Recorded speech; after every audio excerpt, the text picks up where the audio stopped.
Call of Duty Zombies, a side mode introduced in Call of Duty World at War in 2008 that was made by some bored employees with leftover animations from the campaign. It quickly gained popularity and had 3 other maps added as DLC, each adding something new to the experience.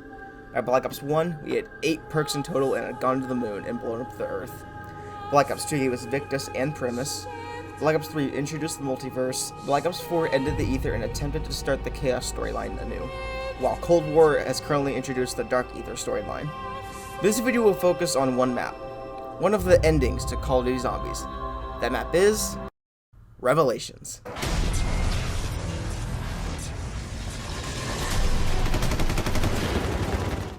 Revelations was released with the Salvation DLC pack on September 6, 2016, as a part of the final DLC pack for Black Ops 3's cycle, at least before Zombies Chronicles was announced the following May. People were immediately on the hunt for the Easter egg, as this was said to be the end of Zombies. After a full 6 days, it was found. Typically after the Easter egg is finished, the speedruns begin, and this map was no exception. This video tells the story of how we got to where we are today, with massive time jumps, tricks, incredible amounts of luck, and the skill needed to pull it off. This is the history of the Revelations solo Easter egg speedrun.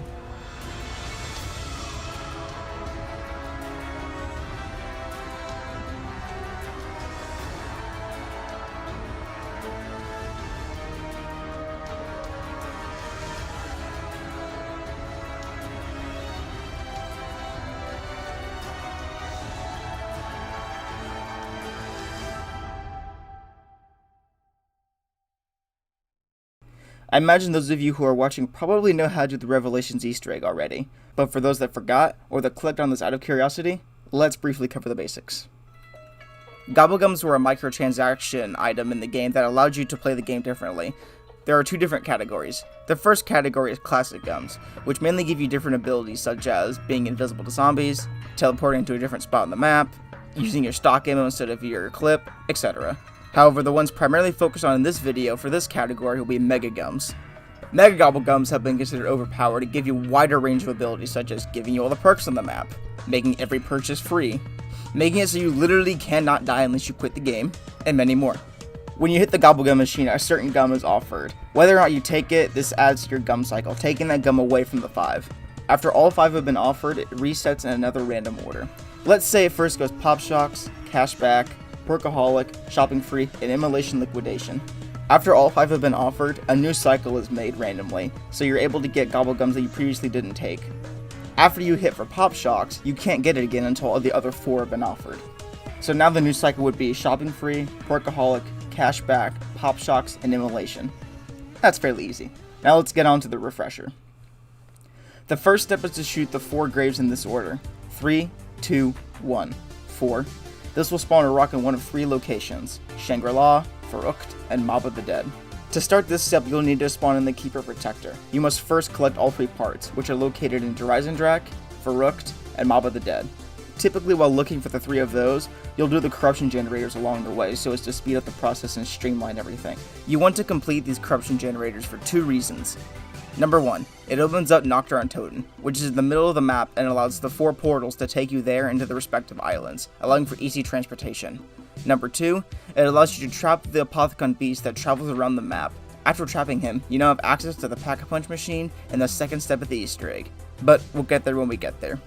You must also try to get these 3 things out of the mystery box: the Apothicon Servant, the Thunder Gun, or the Haymaker as a substitute, and Little Arnie's. After finding all 3 parts for the Keeper Protector and building him, you must take him to that rock location so he'll start his 3-minute ritual. The Apothicon Servant also has 5 stones that must be shot: 2 from Farukt, 1 from Drak, 1 from Spawn, and 1 from Mob of the Dead. After his ritual is done, you must take the tape that he drops and go to Nocturne Totem. After you place the tape, you must enter the belly of the beast from beyond. There are 9 spawn holes, and you must throw 1 Arnie into each hole. After each round of Arnie, or each 3 Arnies, 3 Margwas will spawn in. After getting all 3 rounds of Arnies thrown in, you must kill all the Margwas, after which a tape will spawn. For this, you need a Pack-a-Punch gun and the Pack-a-Punch Apothicon Servant.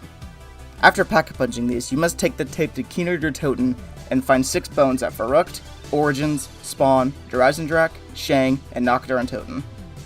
After sucking in Sophia's body with the Apothicon Servant, you must take the final tape to Origins. Use the 4 turrets to spawn her in, grab the Carnorium, and find 4 eggs. You take these eggs to the beast's body and put them in and collect souls with them. After enough souls have been collected, they will spawn a gate worm. These gate worms will spawn symbols in each of the 4 main locations: Mob of the Dead, Ferukt, Drak, and Spawn. Then you go to the first boss fight, the Margwa party. Before fighting the Margwas, you must take a look at the Chronicles and find the 4 symbols, easily remembered by numbering them 1 through 4. They all stand for different stages: electric, the walls, fire, and the floor is lava with 0 gravity. After all 4 stages, you teleport back and play uplink with a summoning key at Kino, DE, Shang, Noct, Mob, Origins, and Ferukt. Finally, you fight the Shadow Man and kill him with the Chronicles. The timer stops when the cutscene with Sophia starts. 30:14. Wonderful. Alright, now to the meat and potatoes. Our history starts on September 19th, 2016 with IlSteveIl. Steve is well known within the zombies community. He started out back in 2011 with No Man's Land world records on Black Ops 1 Zombies, and over time has held 75 world records from the Black Ops series, to World War II, to Infinite and Advanced Warfare. Steve uploaded his speedrun time of 57:55 and had the record immediately. As far as I'm aware, there weren't any times before Steve's that were any faster, plus his video was one of the earliest ones to mark speedrun. Steve's run was essentially a normal playthrough of the Easter egg. Not much multitasking, and admittedly a slow time. In fact, the Easter egg had been discovered roughly a week beforehand. However, I still believe it's worth analyzing to show how future speedruns built upon this run. Steve's gum setup in this game was shopping free, immolation liquidation, cashback, perkaholic, and alchemical antithesis.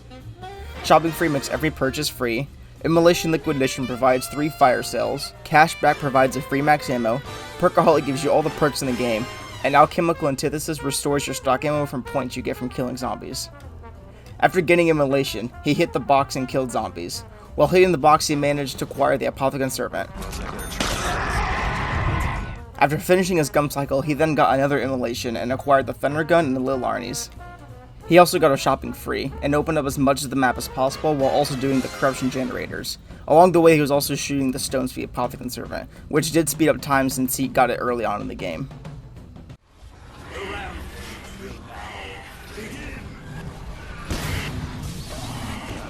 After building the Keeper Protector and getting another shopping free, he finally starts the Keeper Step.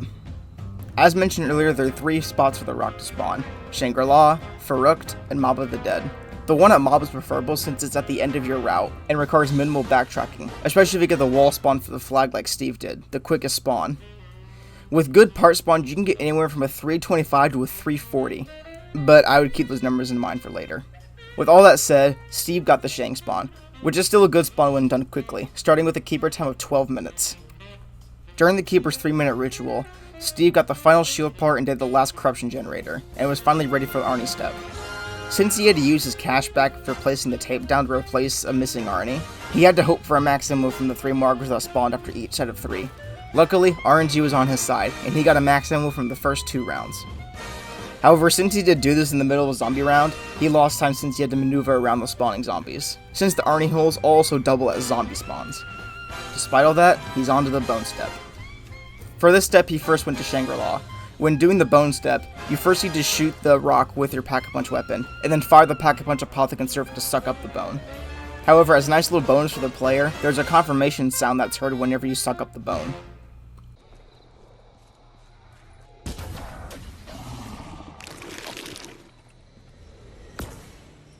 Steve made sure to stay behind and hear the confirmation sound, but in doing so he did accidentally end the round. He then wall ran and shot the bone at DE, then after teleporting back, shot the bone with the Apothecon Servant. Then he went to the spawn region and then Origins, but at Origins he did miss the first shot. Then he went to Ferukt and lastly knocked her on Totem after building the shield. The next step is fairly easy, as stated before with the 4 turrets, so there's not much explaining here. All you do is run to Origins, place the tape, then go around using the turret on each island.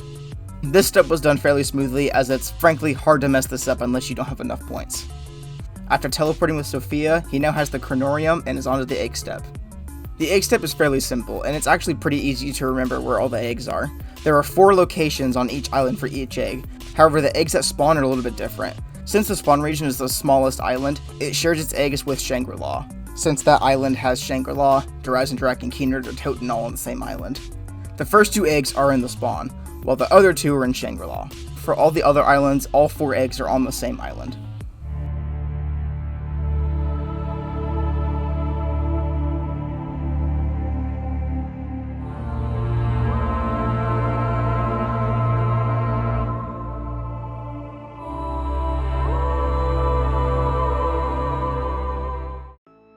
His first egg was from the spawn in Shangri-La Island, and then he found the next one in Verrucht. He did have the best spawn for the egg in Mob of the Dead, and then he found the last one in the Kino area. Steve made sure to collect all 4 eggs, and then he got to work on getting kills, but he did run into some trouble. When the round ends inside of the beast, spiders will spawn the next round along with the zombies. The spiders considerably slow down spawns. However, for Steve's game they did still count, but he had to kill all of them as quickly as possible to end the round. But since he was on a high enough round, it really didn't matter too much since there were a lot of zombies to spawn anyway. It is worth noting, however, that later on in the game's lifespan, spiders and flies were patched so that their souls did not count toward the eggs. As stated in the refresher, after enough souls have been collected, the eggs turn into worms, and then each of these worms is used for each of the 4 islands. Steve got worm spawns for Spawn, Shangri-La, Mob of the Dead, and Verrucht. The worms are a bit different than the egg spawns. For the spawn region, all 3 worms are on the spawn island. For the Dresendrak Island, there's one by the pyramid, one in the casket, and one in Shangri-La, with this one being the absolute worst due to how much time it adds. For Verrucht, there's one in the electricity area to the left of the spawn by the turret, one near the back in the Zedzbel containers, and one near the launcher that launches you from Kino. For Mob of the Dead, there's one by the Gobblegum machine, one in the entrance to Origins, and one in the tunnel that leads to the tape for the turrets. Obviously, the further away that these worm spawns are, the more time they add. With how far away they are, they roughly add 5 seconds. Same with the eggs. The further away it is, it roughly adds 5 seconds on each spawn. To first teleport to the Margot party, all you need to do is go to the projector room and the teleporter will take you there.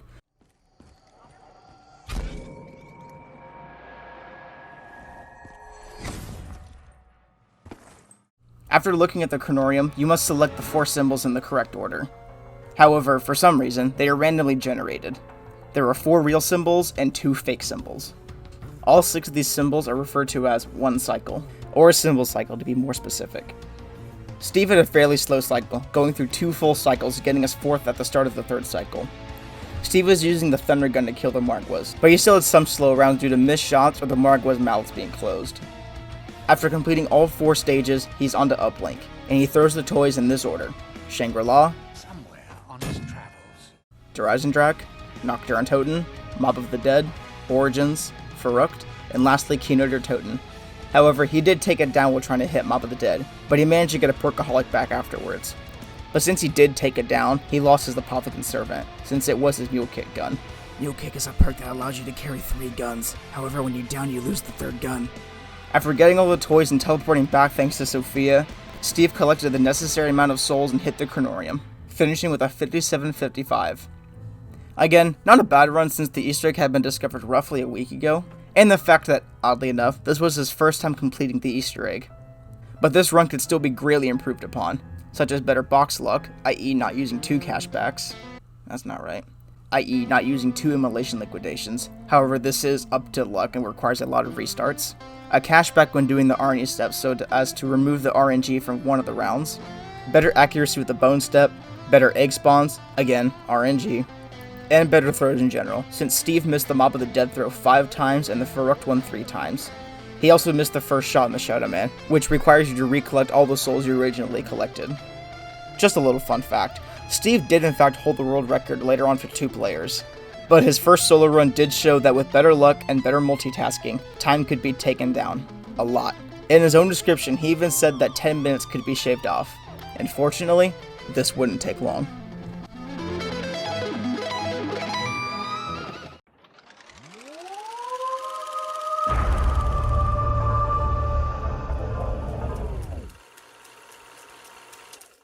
Just 2 days later, KingKorbs would beat Steve's record by a whole 10 minutes, just like he said could happen.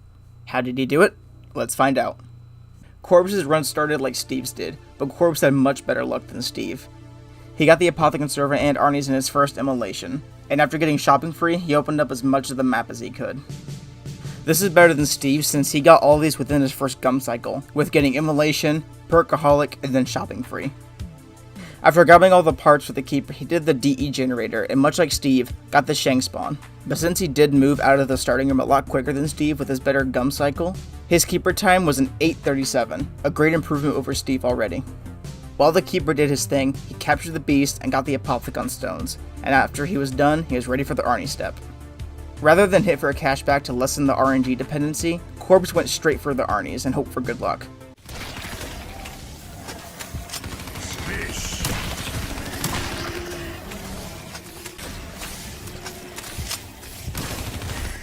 Unfortunately, he didn't get that luck, and had to go back to spawn and hit the gun machine, but he did get a cashback.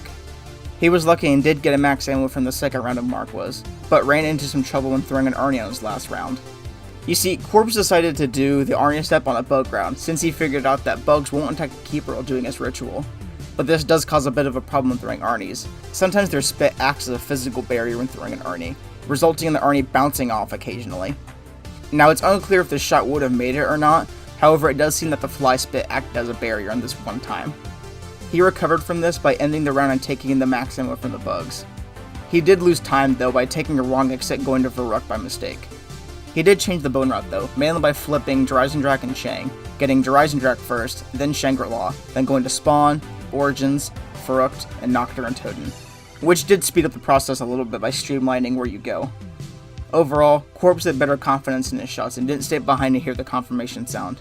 Remember earlier how I mentioned that it's hard to mess up the turret step unless you don't have enough points?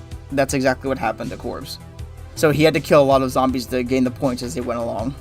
He did, however, have a much better time with the eggs. He found the first one in Keynote by watching it fall from the ceiling, since when it falls down in Keynote, there's a trail showing where it's going if it's the first two spawns in the theater. He had the quickest egg in spawn, and his Varuk and mob spawns were alright. I have egg now. I am jealous of self. Like Steve, he did end up with spiders when collecting souls, but still got a decent time. He overall had good luck with the simple spawns, except for having the Shang spawn, which, when timed, can set you back about 25 seconds. What he did do is optimize the Gateworm route, going to Drak last, since after grabbing the symbol, he can easily head to the projector.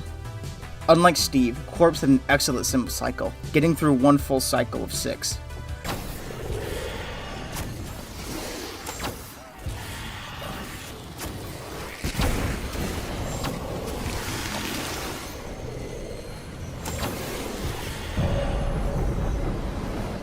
But due to him getting rid of his Haymaker early on in the game, and not even having a Thunder Gun, he lost a ton of time with killing the Marquas.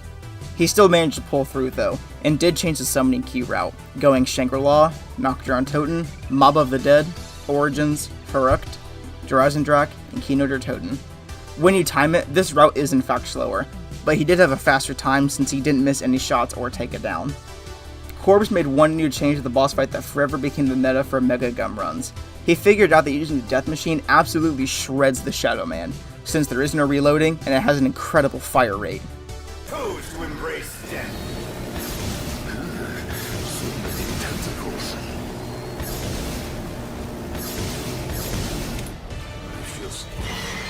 He was able to do this by replacing an alchemical antithesis with Fatal Contraption, a gobblegum that gives you 2 death machines, or 1 per use. This made the new gum setup Fatal Contraption, Perkaholic, Shopping Free, Immolation Liquidation, and Cashback. KingKorbs finished with either a time of 46:46 or 46:47. To be perfectly honest, it's kind of hard to tell since the footage skips. However, a 10-minute drop is still quite impressive, but more time could be dropped, and a new player quickly jumped into the scene to show us.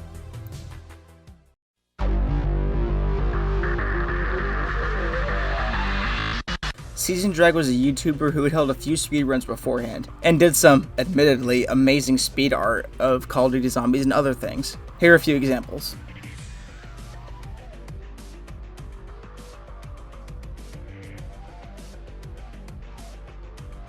Just 5 days after Korbs' 46-minute run, on September 26, 2016, Seasoned Drag had a time of 41:25. Seasoned got Immolation as his first gun, and had good box luck just like Korbs, getting Arnie's and the Apothicon Servant, but he still lacked the Thunder Gun from Steve's run. The biggest time jump was at the beginning with the Keeper step. Korbs started his Keeper at 8:37 in his previous game. Seasoned started his at 6:30, gaining a whole 2 minutes on Korbs already within the second step. Season went into the Arnie step already having a cashback, and after the first round he already had to use it, and then had to end the bug round for his second max ammo. Having to maneuver around the zombies for the third round did slow them down a bit, however it is still faster than Korbs by about 45 seconds. Well, I suppose. Anyway, I'm having a bit of a heated debate with the old Shadow Man and his Apothicon pals. Season's bone strat was about the same, except for switching Farukt and Origins, which oddly enough would have resulted in a time loss, but since Korbs took a death machine and killed some zombies in the middle of his bone step last game, Season still gained about 10 seconds on him. Season also had enough points to shoot all 4 turrets without needing to kill zombies, putting them even further ahead. They did, however, run into some trouble in the egg step. There's a third egg in the Dresendrak and Kino spawn range, and it's near the coffin for the gateworm spawn. And with this being the worst egg in the Dresendrak and Kino range, they did lose a lot of time. Season also got one of the worst eggs in the spawn and Shangri-La range, but since they already knew it was there, it saved them a bit of time. They did, however, get the best Farukt spawn, and an okay Mob of the Dead spawn. As I mentioned previously, Spider and Fly did in fact count toward the souls for the eggs, but before Season's game, the game had finally been patched, and they no longer counted, meaning only zombie souls count toward the eggs. And since Spider spawns no longer counted, Season had to end the round as quickly as possible. Overall, the gateworm spawns were mixed, still losing them a bit of time. Season did not have a good symbol cycle, going through 4 cycles before being done.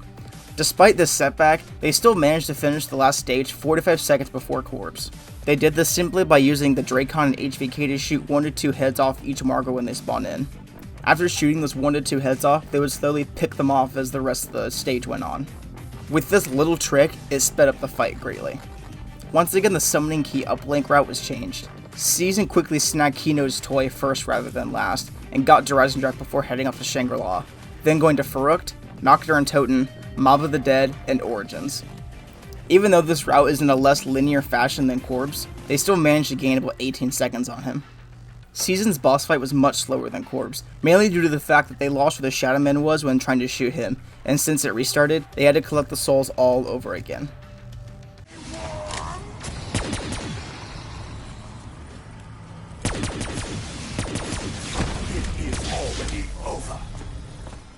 If they hadn't missed, they probably could have shaved off a minute, making it a 40-25 instead. However, Season's run highlighted something that may not have been seen to everybody at the time, but the sooner your keeper time, the more likely you were to have a faster run overall. With Korbs' run being beaten, he wanted his record back, and didn't have to wait for long.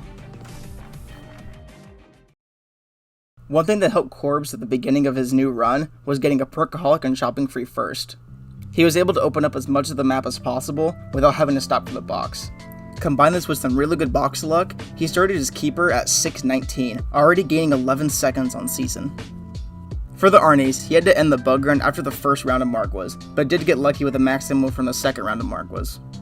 However, Korbs did have the Thunder Gun this game. Since he was able to kill the Margwas much quicker, he absolutely crushed Season's Arnie time, gaining a minute and a half on them.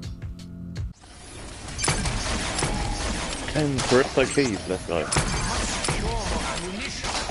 Though that's pretty obvious. I'm not sure I need to say it.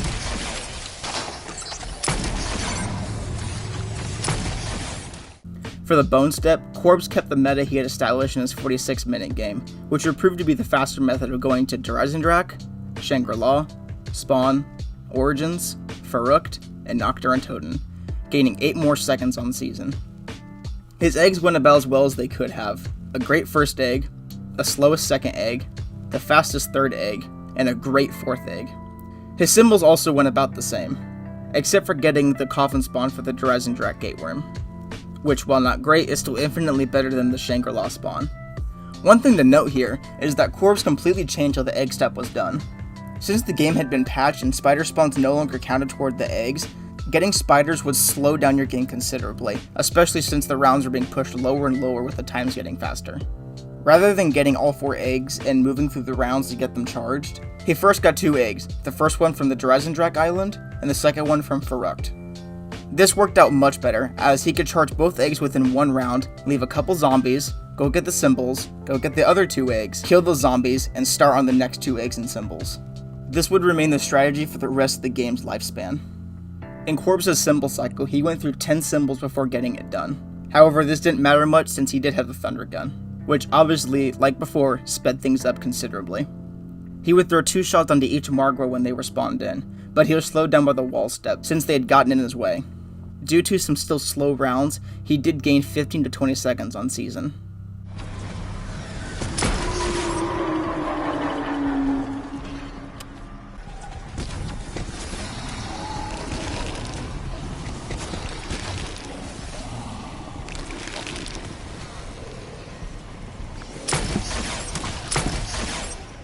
A bit of a fun fact for the summoning key uplink, Season actually beat Korbs by about 10 seconds, for 2 reasons. Number 1, Korbs got Kino and Rising Direct last rather than first. This isn't the big thing. What is the big thing is the fact that Korbs missed the Mob of the Dead throw. This may not be a huge time loss, but it's still worth pointing out. Korbs once again brought the Fatal Contraption Gobblegum to kill the Shadow Man. What with keeping his Bone Step meta, and completely changing how the Egg Step went, he finished with a time of 36:29. Once again, another 5-minute drop for the Revelations time, and another great run by Korbs.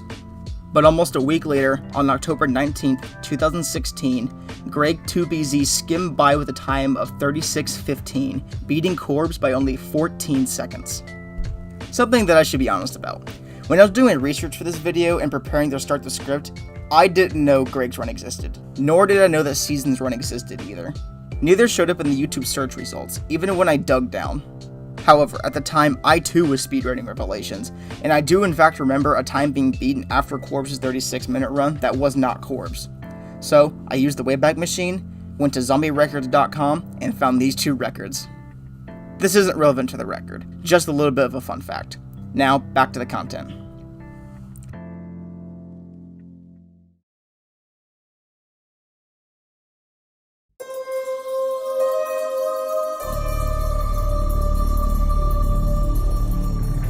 Greg's run is an interesting one.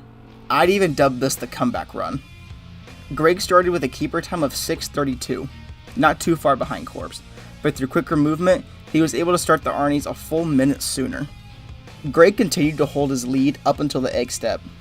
When killing zombies to charge the eggs, he only finished 1 worm, got the symbol and the egg from the starting room, and then carried on. Hey guys, Future Spencer here during the editing process, and I got it kind of wrong when I originally described it, but I'm not exactly sure how to accurately describe it. It was kind of weird. So like, for the first 2 eggs, he got the first gateworm done. Then he, rather than finishing the second one, he took the first one to spawn, got the 3rd egg, and got the first symbol.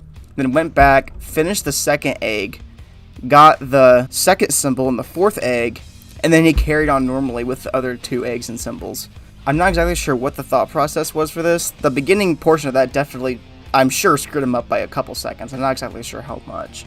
I figured I'd just correct this and get it out of the way now. Also, he did the Varrock Gateworm last, not the Horizon Drac one, so that lost some time also. Probably like, I don't know, 10, 15 seconds probably. When putting the 2 runs together, by the time that Greg enters the Margwa party, he's only a few seconds ahead of Korbs. After getting about 3.5 symbol cycles, he was further behind. By the time he entered his first stage, Korbs had just finished his first stage, but Greg had an ace up his sleeve. Pop Shocks. Pop Shocks is a gobblegum that will one-hit melee any enemy for 5 chances. It can even one-hit on Margwa. Greg didn't play perfectly. Both him and Korbs had a lot of trouble with the wall stage, but he was starting to catch up slowly. By the end of the Margwa fight, he was only 13 seconds behind, compared to being 32 seconds behind when the Margwa party started. With quick movement, he tightened his lead even more, all the way up until the Mob of the Dead throw. Passer leur temps à se demander s'ils en ont une pour le reste de l'éternité. Ça les occupera, au moins.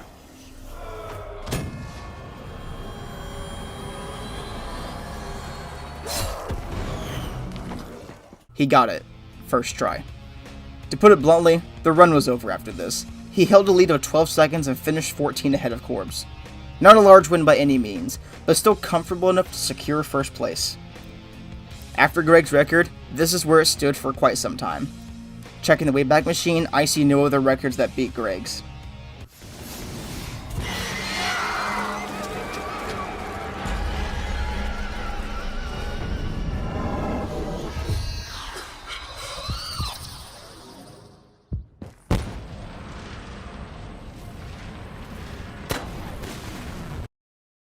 On April 14th, 2017, almost half a year after Greg's run, KingKorbs ran a 33-36. He had a rough start to the game, what with no Thunder Gun and a keeper time of 7:48. This meant that by the time the keeper's done with this ritual, he'd be close to 11 minutes into the game. At this point, Greg was well into the Arnie party, but Korbs kept the race going, not letting up.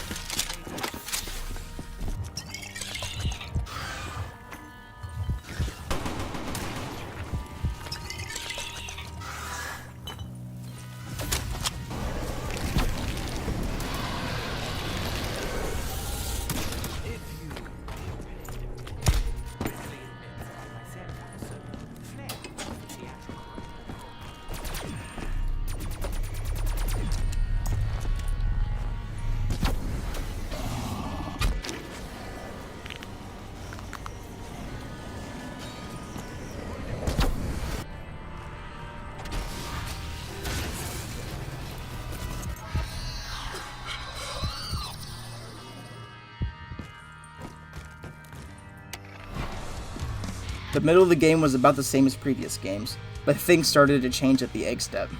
Korbs had better luck with the eggs. He got a theater egg spawn rather than a coffin spawn, and also had good luck with the gateworm spawns as well. He also didn't mess up the egg process like Greg did, which also gave him more time. He also had a better symbol cycle than Greg's.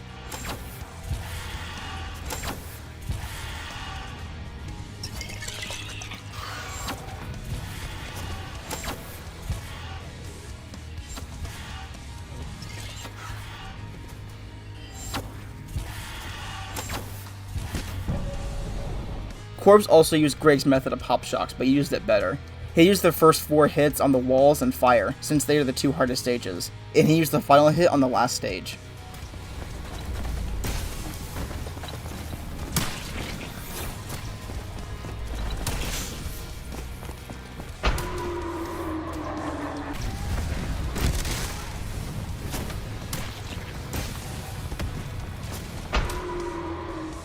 He also had a faster uplink route, going Shangri-La, Dreisendrach, Nocturne on Toten, Mob of the Dead, Origins, Verrückt, and Kino der Toten. This route made much better use of the Nocturne on Toten portals, and was a better route in general, being more linear. Even with missing the Kino throw, Korbs was still 10 seconds faster than Greg if you timed the summoning key uplink runs. Without missing, he would have been roughly 20 seconds faster. Almost a 3-minute time drop was impressive, but for a few months, the record would go unchanged again. But as a whole, the meta of Black Ops 3 Zombies would be forever changed in May of 2017.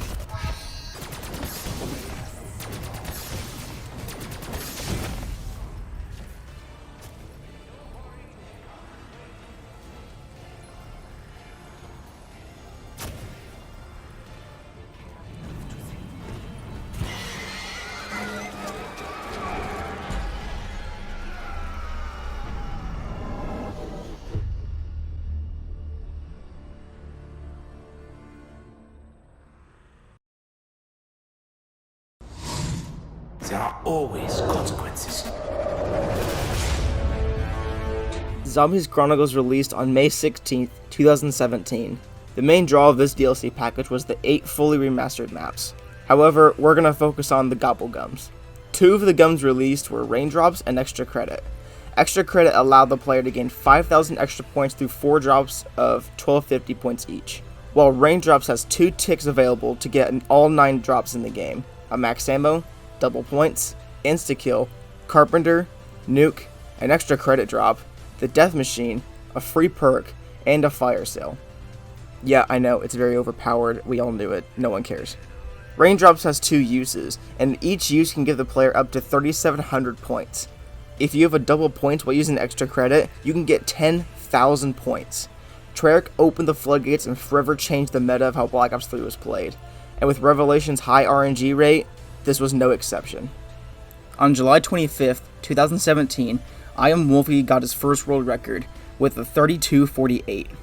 Wolfie's been uploading videos for quite a long time, around the time when KeyK and Steve were also uploading, but he only consistently uploaded when Black Ops 3 Zombies was getting bigger and bigger. But for quite some time, he had actually been speedrunning Revelations, or at least trying to get the time down without ever officially marking them as speedrun. since on September 27, 2016, he completed the Easter egg in under an hour 30. Which, yes, may be a long time, and he even admits in a comment that he didn't know how to speedrun, but hey, we all gotta start from somewhere. But how could he have possibly dropped 2/3 of the time? Let's meet on the battlefield and find out.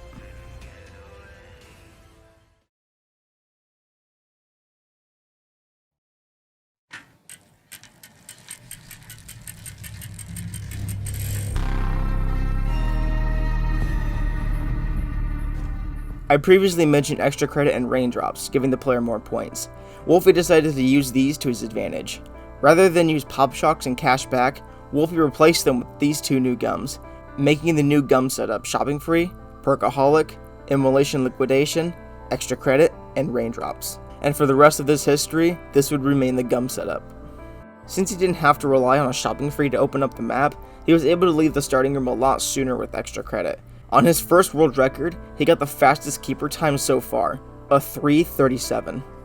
He didn't exactly have the best box luck, but he did end up getting the Thunder Gun and the Apothicon Servant at the last second. He still entered the Belly of the Beast at 8:14, which is still a really good time nonetheless.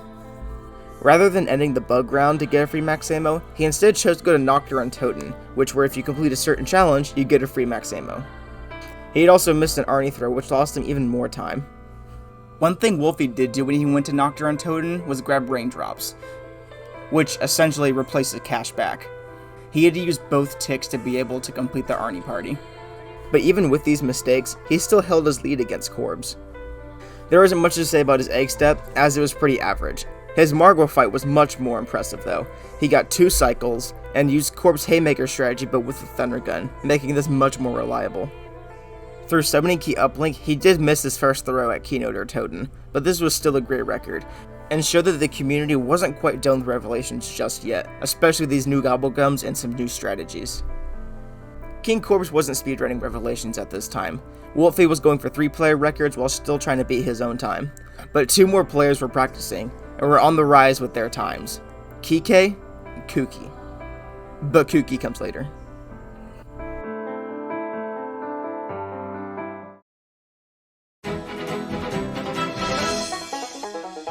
QuiQue is a Spanish YouTuber who has been playing Modern Warfare 2 and uploaded clips to YouTube since 2010, making him the longest running YouTube channel out of the speedrunners on this list.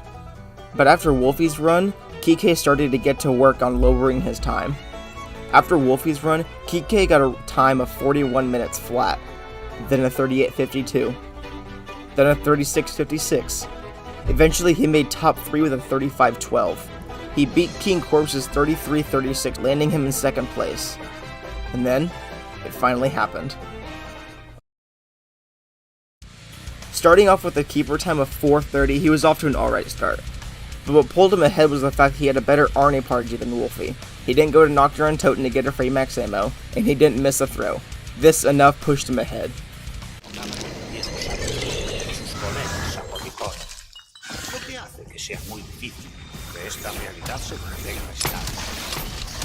There isn't much to say about the egg step, pretty average, nothing too special here.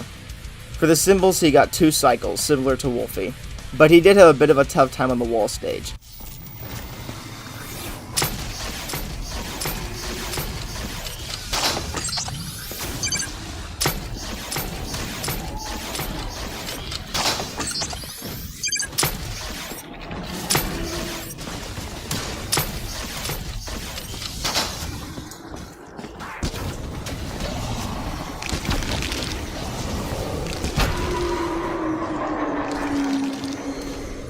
He also didn't miss the first throw at Kino like Wolfie did, but what really sealed the deal was this trick at Mob of the Dead.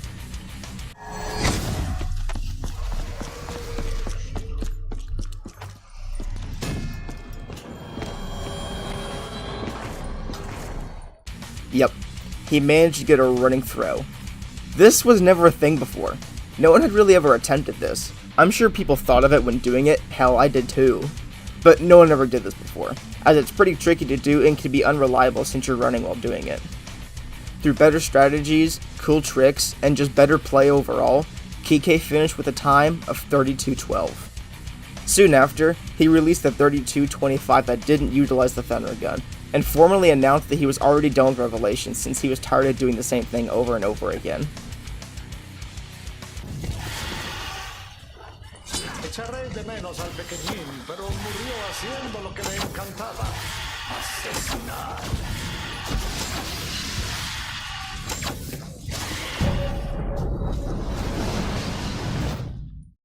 With all these things in mind, this gave Wolfie the push he needed.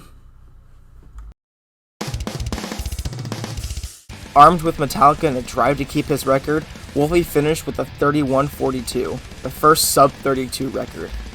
Getting a keeper time of 5:23, he got to work on hitting the box immediately.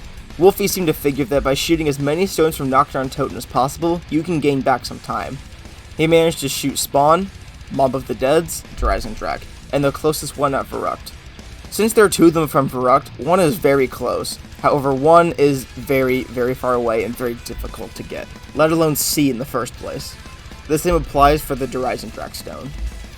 For the Arnie party, a new strategy was finally introduced for this step also. Since he was able to have both max ammos ready, he threw one round of Arnies, got a max ammo, threw the second round, got another max ammo, and then threw the third round, leaving all 9 Margwas alive. After throwing the last Arnie, he started killing all the bugs. You see, for the mechanics of this game, when you end the bug round, any and all Margwas that are still alive will instantly die, giving you XP and their drops. Wolfie used this to his advantage, saving nearly a minute from key case time. He even got the Dreisendrach Pyramid worm spawn. This is special because this is the one good worm spawn at Dreisendrach, as you can grab the symbol and run straight to the projection room, no problem. He also only got 2 cycles for the symbols. For Uplink, he kept key case route while adding some changes. After throwing Mob of the Dead, but not using key case running throw, he moves to the small tunnel between it and Origins to catch the summoning key, then does the same thing after Origins throw. This may not be that huge of a time drop, but it's an optimization nonetheless that can save a few seconds. However, more time could still be dropped with better RNG, and perhaps some new strategies.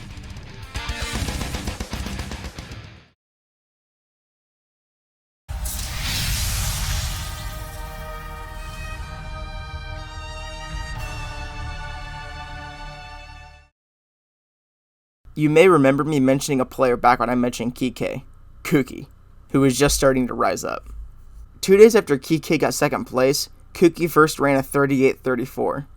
I personally remember finding Kooky after his run titled "What Time Would Wolfie Get With This Box Luck?", a run where he got the Apothecon Servant, the Thunder Gun, and Lil Arnie's all in a row, nothing in between.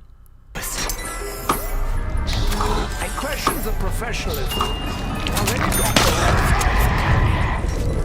talking to you, Dr. Monty. This jar holds many mysteries. Not really. Just an angry little squid monster. I will arm myself. Perhaps for the last time. However, what set him back were some really, really bad eggs. Regardless, he was getting closer to Wolfie's time. 33:19, 32:11. He kept inching closer and closer, until he tied.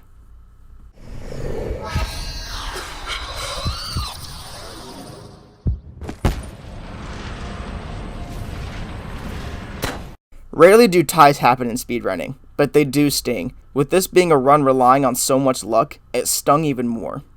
But on December 10th, 2017, Kooky finally got the run he was looking for. He'd been grinding for quite a bit, but it finally paid off. The main thing about Kooky's run were his Apothecon stones. With some damn good aim, you could shoot the far one at Verrucht from Nocturne Totem, gaining a few seconds. One difference that Kooky made with the bone strat was shooting the Dreisendrach bone from Nocturne Totem. Rather than going for DE and wall running, he instead chose to go to Shangri-La, Spawn, Origins, Verrucht, and then, when he went back to Nocturne Totem, with some really good aim, he managed to shoot the Dreisendrach bone with the gun and the Apothecon Servant. Then he went to shoot Nocturne Totem's bone.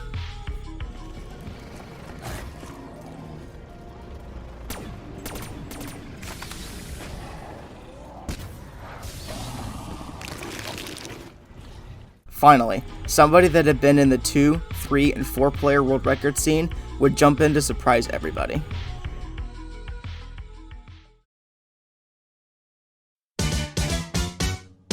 uThirstyPartner, as he was known at the time, IlSteveIl, was a YouTuber who uploaded zombies content since September of 2016. He had held many multiplayer records, and himself admits that he doesn't do much solo records. However, his new strategy would forever change the bone step and add a small thing to summoning key uplink that would save many players. Beginning of the game was familiar as always.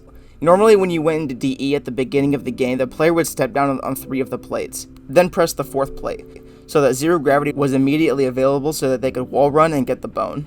Instead, he headed straight for Verrucht, then went to Origins and Spawn, and then back to Nocturne and Toten. There he was able to get Dreisendrak, Shangri-La, and Nocturne and Toten bones.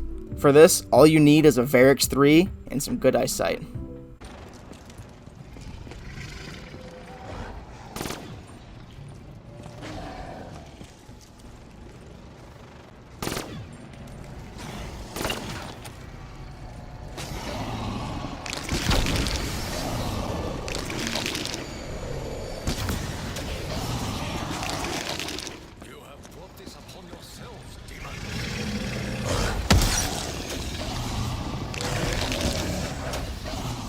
There's been an issue that I haven't quite talked about yet, and I feel now is the best time to bring it up.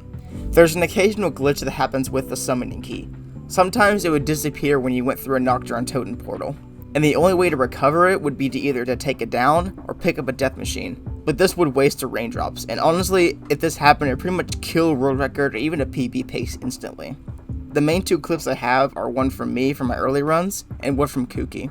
Kooky's glitch was just the day before his world record shown here. He never recovered his, but in my clip, I downed and saw it drop right in front of me, which, take my word for it, doesn't make it any better.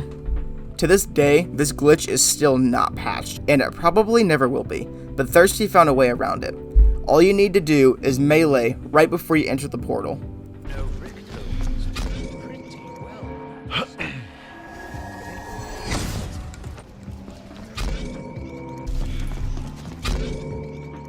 This small fix could save so many future PBs and world records from being instantly stopped. However, the story still goes the same as it always does.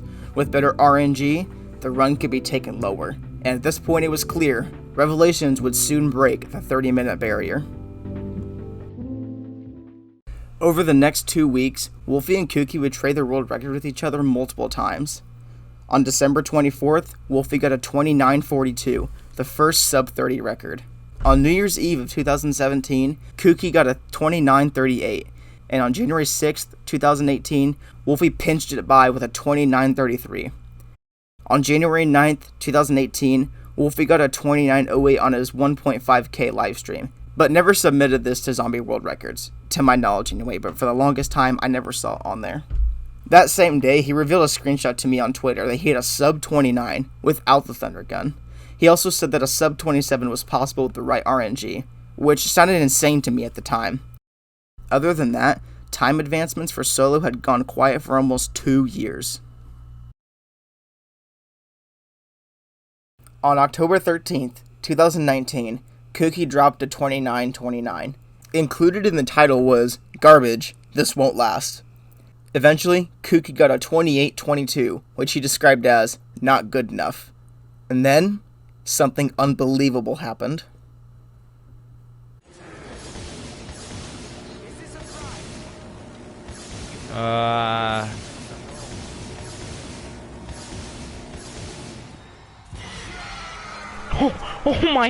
Oh my god. Holy shit. Oh my fucking god. Oh, no way. No fucking way. No fucking way, dude. Let's go. Let's go, dude. Let's go. I'm so hype. You don't even understand, dude. Let's fucking go. Let's go, baby. I'm insane. Let's go. Oh my god. Let's go, dude. Let's go. Let's go. 26:32. No one will beat this. No one will beat this time. Ever. I'm sorry. I am the Rev King. That's right. He dropped the record from a 28:22 to a 26:32. This has been described as the perfect run. By him, by me, and anyone who realistically calculates the level of RNG you need for this run to have happened and the time to have been gotten. Kooky started with a keeper time of 3:32, which is about as fast as you can get with a mob spawn. For the eggs, he got a theater spawn, the teleporter spawn at Mob of the Dead, and the best egg at spawn. His Farukt egg was a bit of a dud, but it didn't affect him too much. His worm spawns were just as good, getting a good one at Mob, the quickest one at spawn, an okay one at Farukt, and finally, Pyramid spawn and Rising Drac for the 4th one. Already, this was shaping to be an incredible run, but he had one final strategy up his sleeve, the newest strategy change since Thirsty's melee and bones trick. Please spawn.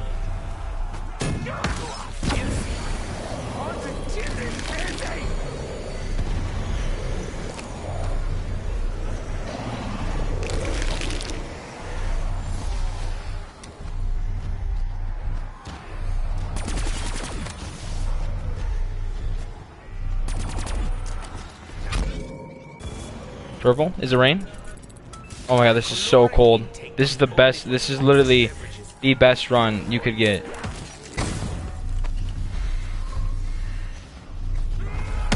Yes, I know.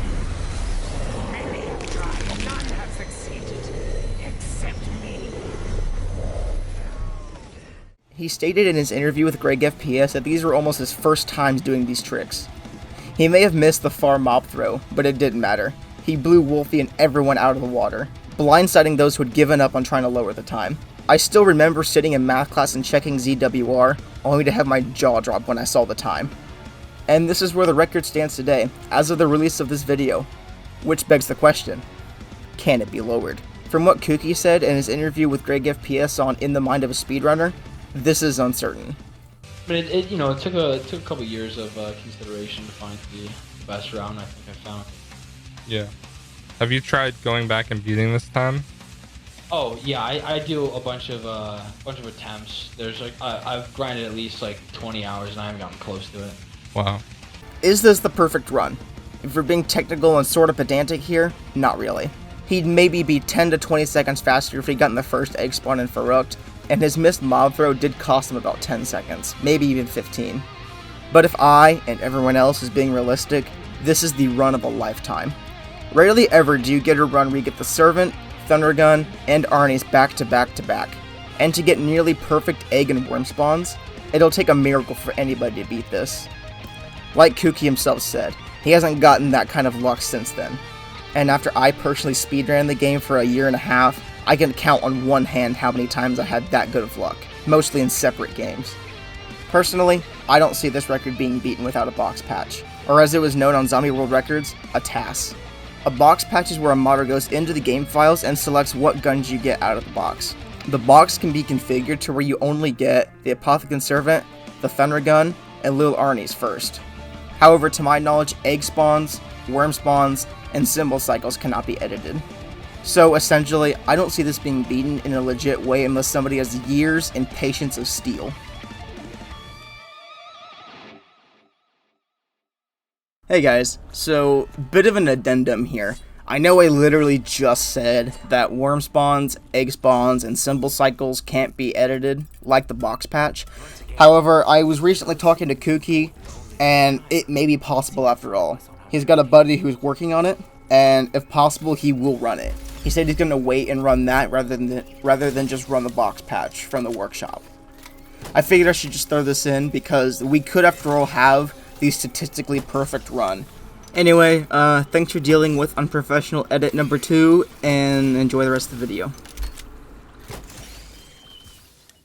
So, we talked about Mega Gobble Gums, but I'd like to move on to the Classic Gums and No Gums categories. Don't worry, neither will take that long. We'll just be brushing over the world records. This video is already long enough as is. First, we'll start out with Classic Gums, since No Gums is a lot more straightforward of a history. But I should make this explicitly clear.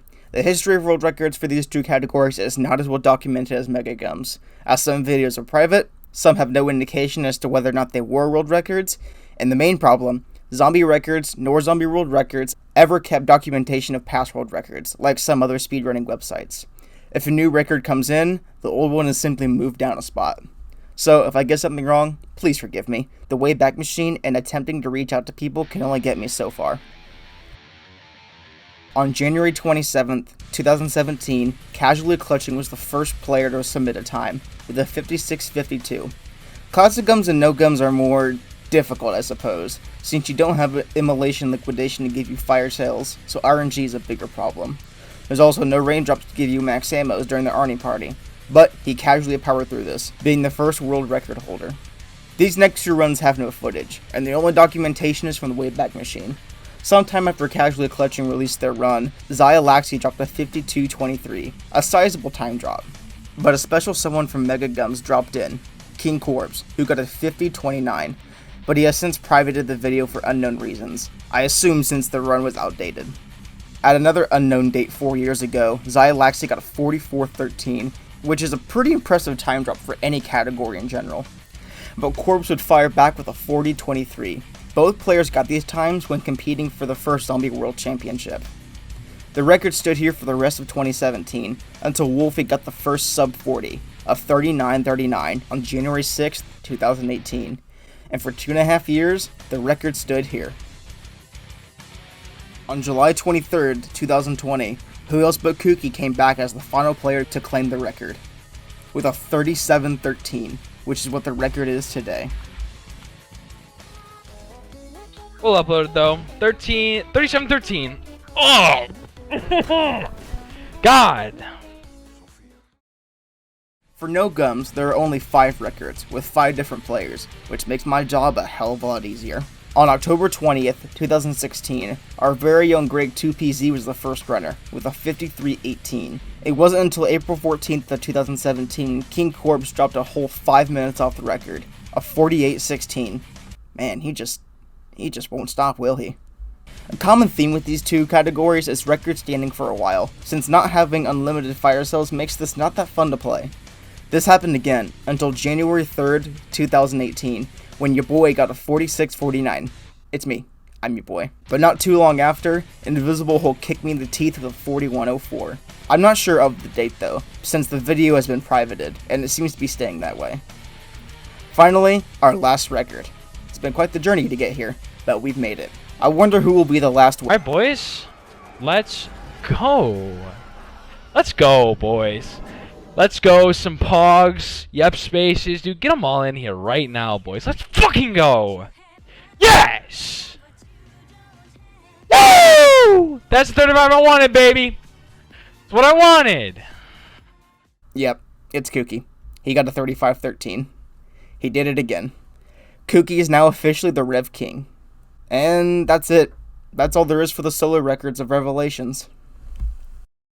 This final segment is just a thank you to everyone who supported this video, mainly for KK and Kooky supporting it when I announced it to them. And congratulations to everybody who got a world record. This Easter egg isn't exactly one to keep you sane, and I applaud you all. Obviously, I would greatly appreciate it if you subscribed to my channel, and went to follow my Twitch.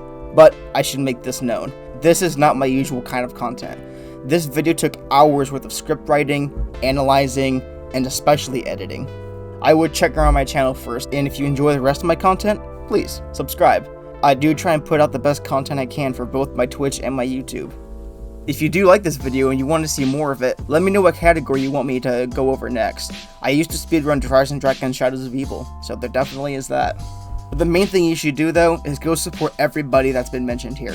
Everybody's Twitters and YouTube and Twitch are all in the description below. Show your support to them all, as they all worked hard and deserve all the attention they can get. Regardless, thank you all so much for watching. Have a good day, and I'll see you in the next one.